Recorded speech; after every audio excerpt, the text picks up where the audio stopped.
미야케 쇼 감독의 너의 눈을 들여다보면을 감상하는 동안 두 가지 영화가 뇌리를 스쳤습니다. 야마다 나오코 감독의 목소리의 형태와 클린트 이스트우드 감독의 밀리언 달러 베이비였습니다. 개인적인 감상을 이야기해보자면 너의 눈을 들여다보면은 휴머니즘을 끌어올리는 데 있어 밀리언 달러 베이비보단 못하지만 목소리의 형태와는 확실히 동등한 위치에 서 있는 작품이란 생각이 들었습니다. 너의 눈을 들여다보면과 목소리의 형태는 청각장애를 주요 소재로 다룬다는 점에서 닮아있는 영화들입니다. 하지만 그만큼 차이점이 존재하는 영화들이기도 합니다. 따라서 이번 영상에서는 영화 너의 눈을 들여다보면이 어째서 좋은 작품인지에 대한 이유와 비슷하면서도 결국엔 다르게 다가오는 영화인 목소리의 형태와의 근본적인 차이점에 대하여 이야기해보고자 합니다. 너의 눈을 들여다보면의 주제는 크게 세 가지로 나뉩니다. 전면적으로 나타나는 청각장애의 고충, 청각장애로 인해 발생하는 관계의 단절을 복원하는 과정, 단절이 만들어내는 보이지 않는 장벽의 중압감을 견디어 끝내 뛰어넘는 강인함이 바로 그 주제들입니다. 너의 눈을 들여다보면은 이 세 가지 주제들이 아름답게 조화를 이루고 있는 영화입니다. 또한 이것이 바로 목소리의 형태와의 결정적인 차이점이라고 할 수 있습니다. 물론 목소리의 형태 역시 관계의 단절과 복원을 그리는 작품입니다. 하지만 청각장애란 요소가 주제로까지 기능하는가 아닌가에서 차이는 발생합니다. 너의 눈을 들여다보면의 청각장애는 끊임없이 부각되는 메인 주제입니다. 하지만 목소리의 형태의 청각장애는 끊임없이 부각됨에도 관계의 단절과 복원을 그려내는 도구로서의 이미지가 더 강하게 나타납니다. 다시 너의 눈을 들여다보면으로 되돌아가 보도록 합시다. 단도직입적으로 말하자면 이 영화의 청각장애 묘사는 정말 훌륭합니다. 그 중에서도 인상 깊었던 장면은 입모양을 보고 상대의 말을 해석하여 대화하는 구아가 코로나 시대에 들어 마스크를 착용하게 되면서 활용하기 어려워졌다는 사실을 표현하는 장면과 시합에서 승리한 후 기념사진을 찍는 동안 웃으라는 사진사의 간단한 말조차 듣지 못해 시종일관 굳어있는 케이코의 모습을 롱쇼트로 담아내는 장면이었습니다. 이 장면들은 별다른 설명 없이도 귀가 들리지 않는다는 것이 일상생활에 있어 얼마나 큰 지장이 되는지 깨닫게 만들어 주었습니다. 또한 케이코의 청각장애가 고충에서 끝나지 않고 그녀의 열정과 노력으로까지 이어져 연출된다는 점에서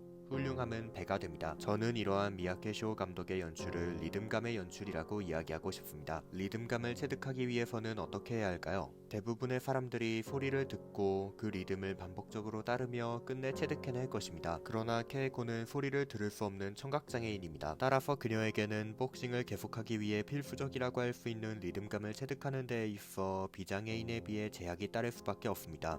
하지만 케이코는 동체 시력과 사인만으로 끊임없이 노력하여 리듬감을 체득해내는 데 성공하고 심지어 비장애인 선수와의 시합에서 승리하기까지 했습니다. 미야케 쇼 감독은 그 과정을 롱쇼트로 길게 잡아냅니다. 그렇게 케이코가 리듬감 있게 주먹을 내지르는 모습, 스텝을 밟는 모습, 상대를 응시하는 모습은 전부 관객의 눈에 길게 아로새겨집니다. 덕분에 관객은 케이코의 훈련이 담긴 롱쇼트가 지속된 시간만큼 길었던 그녀의 열정과 노력에 찬사를 보낼 수 있게 됩니다. 그럼에도 케이코에게는 쉽사리 극복해내지 못했던 것이 존재했습니다. 소통으로서 이루어지는 관계가 바로 그것입니다.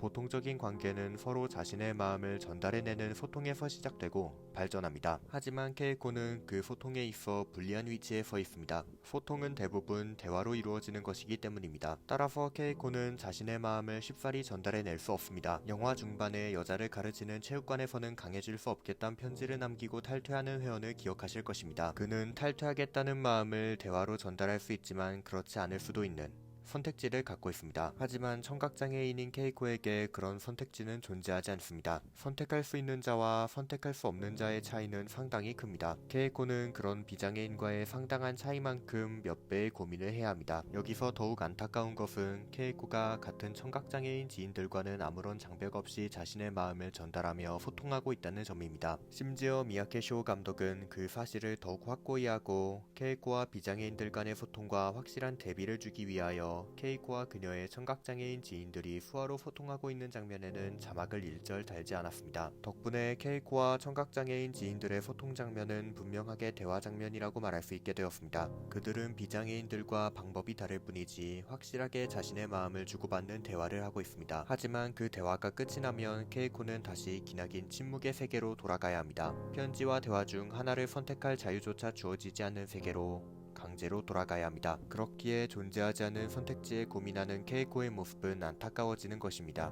선택지가 없는 케이코에게 체육관에 쉬겠다는 생각을 전할 수 있는 방법은 글로 써서 전달하는 것뿐입니다. 심지어 앞서 이야기한 것처럼 그 전달에 있어서는 상당한 고민이 필요합니다. 그 와중에 더욱 안타까운 것은 휴식으로 인해 많은 것을 잃게 되리란 두려움과 자신이 체육관에 폐를 끼치고 있다는 미안함은 전달하지 못한 채 그녀의 마음속에 맺혀있다는 사실입니다. 케이코는 그런 자신의 처지를 이렇게 설명합니다. 어차피 사람은 모두 혼자야. 결국 케이코는 자신의 마음을 숨긴 채 실망했다는 원망까지 받아가며 스스로 주변인들과의 관계를 단절시키기 시작합니다. 하지만 반대로 생각해보면 케이코가 자신의 마음속에 맺혀있는 감정들을 어떤 방법으로든 확실하게 전달해내었을 때 서로를 신뢰했던 그녀와 주변인들의 관계는 금세 복원되어 새로이 나아갈 수 있게 되는 것일지도 모릅니다. 이쯤에서 케이코의 한 가지 사실에 대해 이야기해보도록 하겠습니다. 분명 모두들 눈치채셨을 것입니다. 이 영화 속에서 케이코가 할 수 있는 말은 네 한마디뿐이라는 것을 말입니다. 하지만 이 한마디는 내뱉어질 때마다 케이코의 마음을 확실하게 전달하고 있었습니다. 케이코는 프로가 되고 싶냐는 회장의 질문에 네 하고 자신의 마음을 전달했습니다. 또한 시합을 취소해도 된다는 회장의 말에 네 하고 자신의 심란한 마음을 전달했습니다. 그리고 마지막으로 시합에 나가겠다는 자신의 마음을 네 하고 전달했습니다.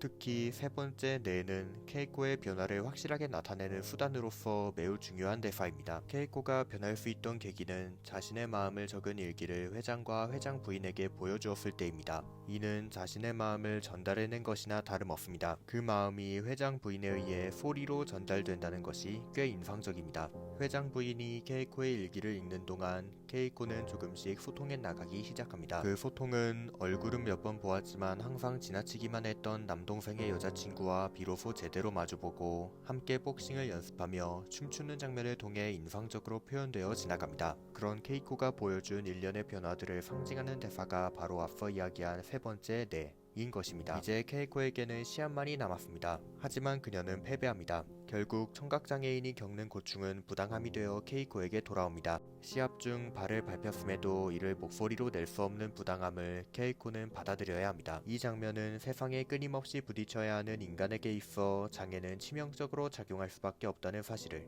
1년의 소통과 관계 복원 덕분에 승리의 희망을 보고 있던 관객들로 하여금 냉정하게 깨닫도록 합니다. 그럼에도 불구하고 장애를 타고났다는 사실은 어쩔 수 없는 것입니다. 자신의 발을 밟았던 상대 선수와 우연히 마주보게 되었다고 해도 이전의 사건은 이미 지나간 일이기에 그 역시 어쩔 수 없는 것입니다. 결국 케이코는 수없이 고민하고 마음을 전달하며 상대와 소통했다는 그 사실만을 자양분으로 삼아 앞으로 나아갈 수밖에 없습니다. 그녀는 분명 그리할 수 있을 것입니다. 강인하니까요. 오가와 케이코는 들리지 않는다는 페널티를, 상대의 펀치를 맞았을 때의 아픔을, 모든 것을 잃게 되리란 두려움을, 패를 끼치고 있다는 미안함을, 체육관이 문을 닫는다는 아쉬움을, 회장의 다정함에 역으로 느낀 슬픔을 모두 견뎌낸 강인한 복싱 선수니까요. 이제 영상의 끝을 맺을 때입니다. 이 영화는 강인합니다.